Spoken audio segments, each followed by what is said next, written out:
There are two kinds of colonies in British North America. There are proprietary colonies and crown colonies.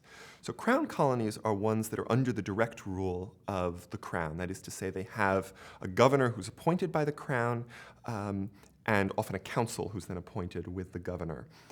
Proprietary colonies are actually, in theory, the property of individuals who've been granted that land by the crown. And what that means is that the proprietor basically acts as a sort of regent. The proprietor acts in lieu of the king in those places. The proprietor appoints the governor, often appoints the council.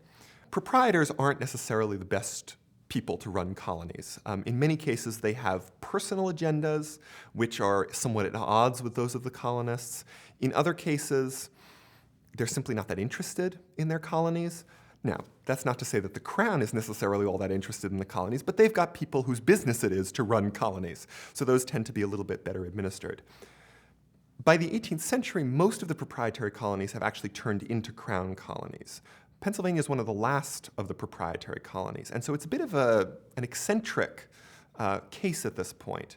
And it's run by descendants of the Penn family, who again are not particularly